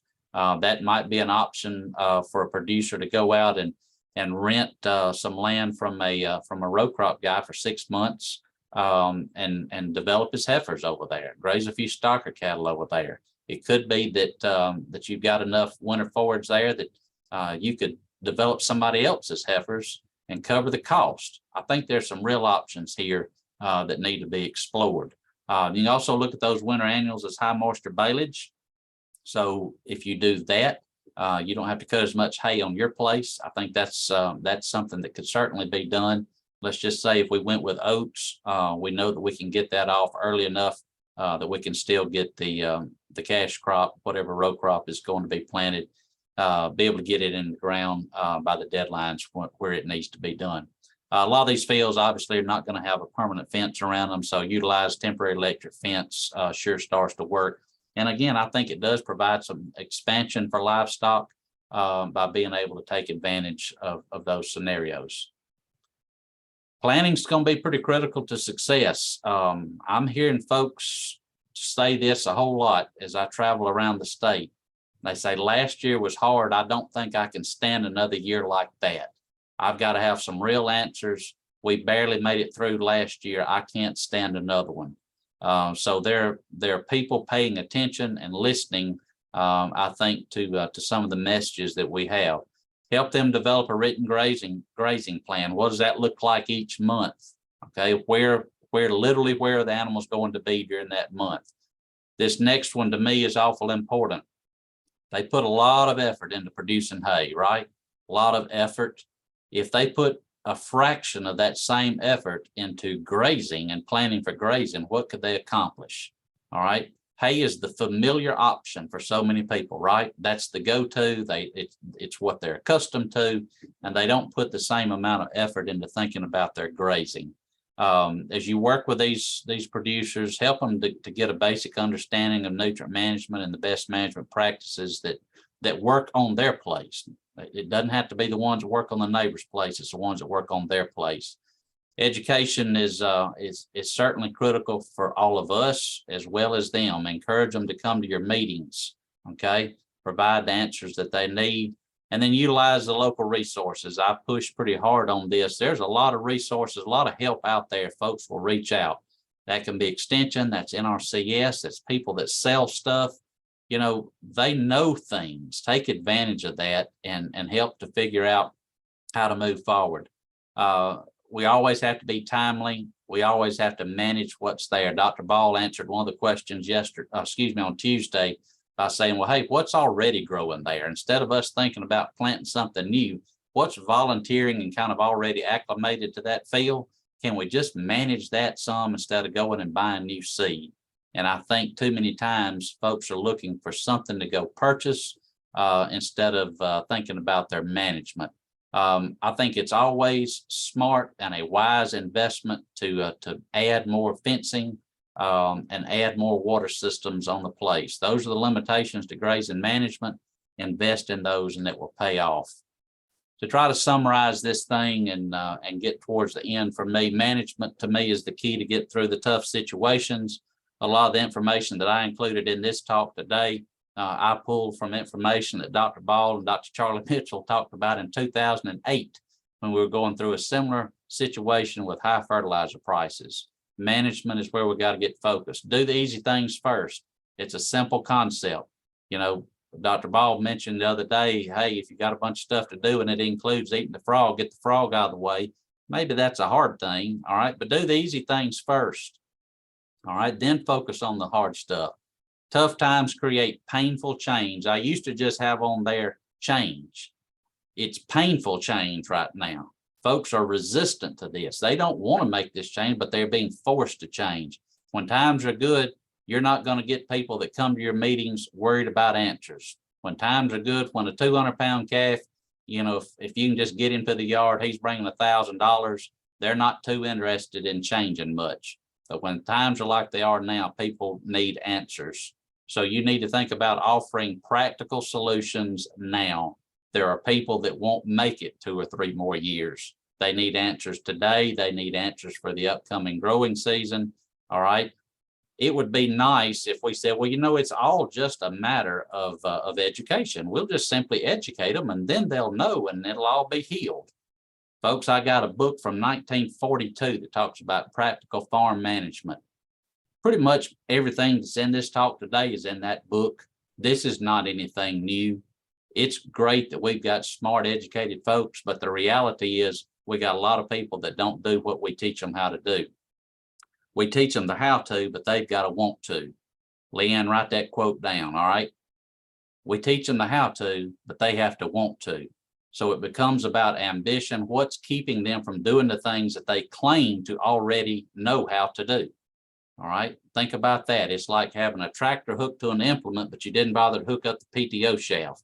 All right, it's of no use. It's of no use. All this information they have is of no use until they use it. Help them to set some short and long-term goals and budgets. A lot of us are not economists. All right, I pick on my economist friends. I call them weathermen because that's what they are. They never get in trouble when they get it wrong. Okay, there's always a market correction or whatever. All right, but we've got to figure out how we can include an economic component to the talks that we give. The final question then is the farm sustainable? Can they do it again this year the way they did it last year, next year? And are they going to be sustainable to pass it on to the next generation? I would submit to you today that I hear a lot of people that are at the end of their rope. They've tied a knot and they're hanging on because times are pretty challenging. It's a tremendous opportunity for us to help those folks out by walking them through some of the things that they can do differently. I always put this picture up. My wife took that picture in 2005, and this is my reference there to Southern Forages. I would invite any of you that would like to come to beautiful Albertville, Alabama next Tuesday. It is February the 14th, the Day of Love. I know that's part of the consideration on whether you want to come or not, but we'll be having our statewide Bermuda Grass Hay Growers Summit from 9 to 3 Central Time. This is an in-person only event. There will be no Zoom option. We're not going to email out anything after the fact. This is a rare opportunity. It has tremendous value, and I would encourage you to come and be with us that day. There's my contact information. If I can help any of you, regardless of where you might be, I'm always willing to do so. So with that. Thank you, Kent. At this point, we'll take any questions. I know there was some in the chat and I have managed to lose my, oh, there's my chat box. Too many screens. I have here if you want to, yeah. Yeah, go ahead, Liliane. So the first one was on grid sampling. Are you, so Chris Solly asked, what is the size of the grades that you would usually look at, Kent? Like he mentioned 2 acres grades or 5 acres grades or something on those lines for pastures? All right, good question. I think there's a variety of options there. You need to talk to whoever your supplier is or who is going to provide that service and see what they recommend, what their experience is. Personally, I like the 2 acre option, okay? But you may have a service provider that says, hey, we've been doing this on a 3 acre deal, you know, or with the way your place lays out, with the soil types that you have on your place, 3 acres might work. Obviously, if you want to spend more money and get down to 1 acre grids, that's fine also. I'll use another example. So one of our colleagues down in the central area of the state, Josh Elmore, had a producer, and they went to 10 acre grids, okay, just because the guy was starting from square one. And so I think it's also fair to think about, you know, if you've got larger acreage and you've not been taking very many samples at all, and 2 or 3 acres kind of scares you, well, then go to a 10 acre grid, okay? Kind of ease into it if you need to. Yes, the answer is always, it depends on the size and the cost and what is going on that farm. Another good resource, Kent, I would add is Web Soil Survey or Google Maps even. Yeah, we've got lots of digital options that we used to not have. I've still got, you know, some of these old soil survey instruments from many years ago, and so there are lots of good options there. So Marcelo had to step out because he had a lab meeting, and he wanted me to ask the same question he asked David. So given the option between controlling weeds or fertilizing, which would you pick, Kent? And what would be your rationale behind the decision?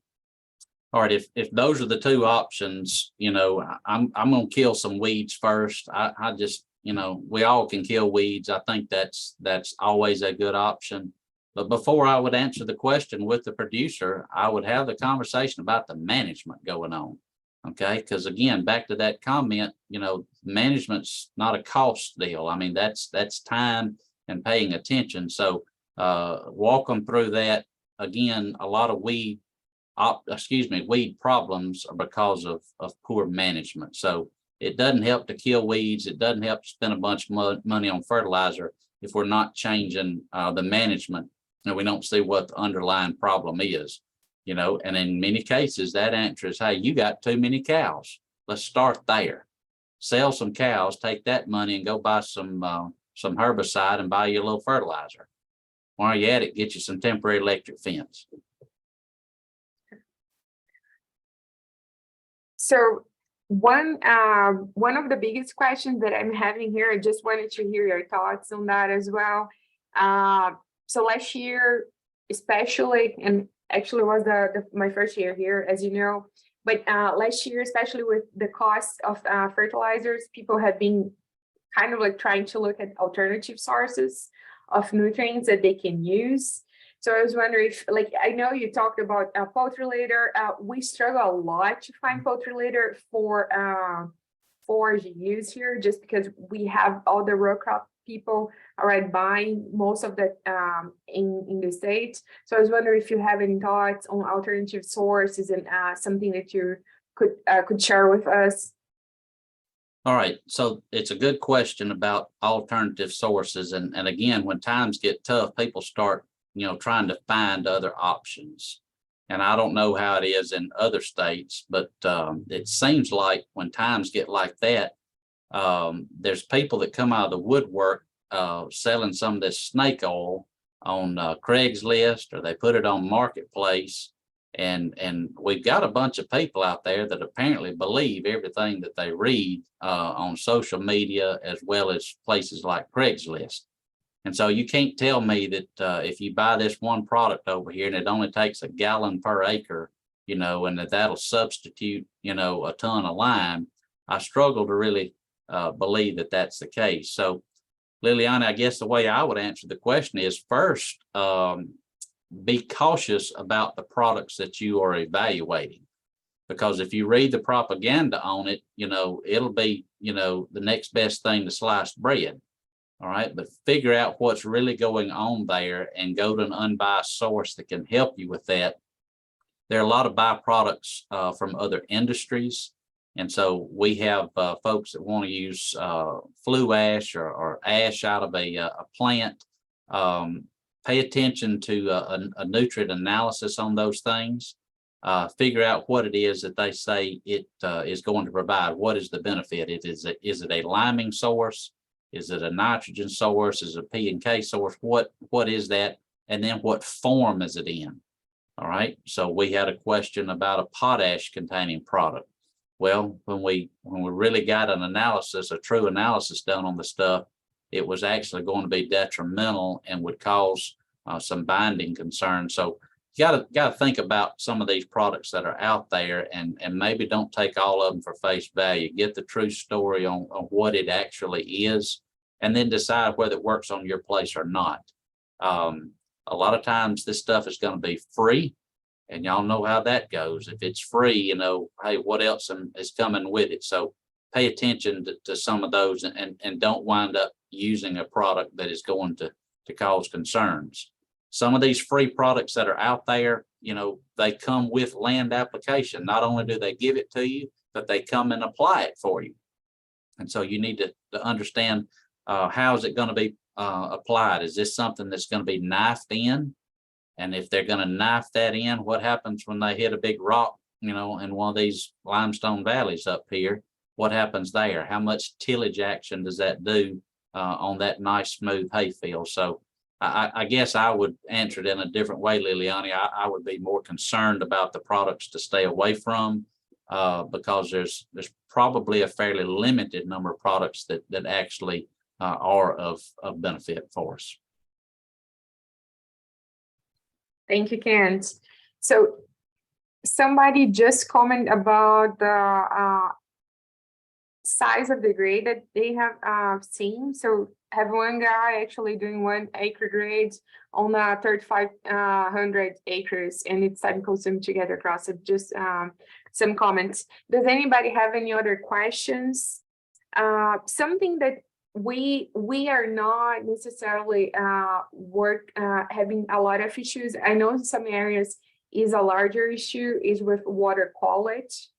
And you touched a little bit when you mentioned the buffer zones there, Ken. So like this is just something that I wanted to stress out for everybody working on forages. Like we do need to really pay attention on those buffer zones and where we're putting the fence. So if you have any other thoughts that you might want to just say some things, just because it's not a major concern of ours, but we are seeing some issues with water quality on ponds.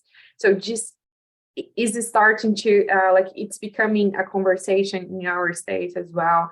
Just to more like on the side of people need to be careful and see where the nutrients are going, especially the leaching on the fallow areas that we have over the fall and winter months. So I don't know if you want to comment on anything on those lines. Yeah, I think that's a good point. And, you know, the bottom line is we've all got to pay attention to proper environmental stewardship. OK, there's no excuse for, you know, purposely causing water quality issues. We know those BMPs that make sense. And so I think that's just got to be something that we all are focused on. Depending on where you're located, in some areas that is a very hot topic, and livestock producers have been on the defense because of past transgressions. So I think that is one that in any program that you do, you can talk about the principles of sound environmental stewardship. Now, a lot of people, you know, they take that to mean you're going to tell them about all the stuff they cannot do on their place. What I would do, I'd turn that around and I'd talk about all the things they can do on their place.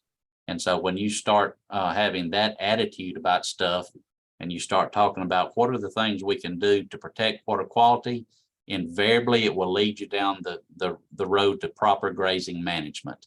Well, then when I get focused on proper grazing management, I'm protecting water quality as a byproduct, but now I'm doing a better job on my grazing management, you know, and so there's different ways to approach it, but that's one way to approach it there. But yes, it's something that we all need to be focused on. Absolutely. And in reality too, you know, we've talked about the cost share programs, EQIP and others through NRCS. I mean, that's the ultimate goal in those programs is to protect water quality, you know, to help do these installations of practices that we know have an impact, you know, and producers should not feel like that's going to limit them on the things that they can do on their farm. It is increasing the assets and the resources that they have on the farm. Mm-hmm. Thank you. Does anyone have any other questions before we close the session today? If you have, go ahead and unmute yourself.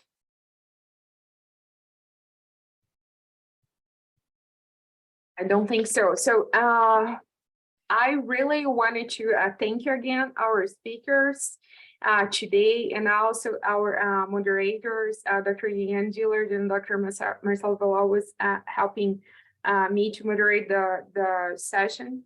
And also thank you again, everyone who participated in either just this session or the Tuesdays as well. We had a very productive session today, and I really appreciate all the content and the experience that both speakers shared with everyone else here. And I think that would be very helpful with the agricultural professionals that are attending the session. And I hope that you all can get some of these incorporated into your programs, and also some of the career experience and everything else. So I really, I thank you, everyone. I hope to see you on any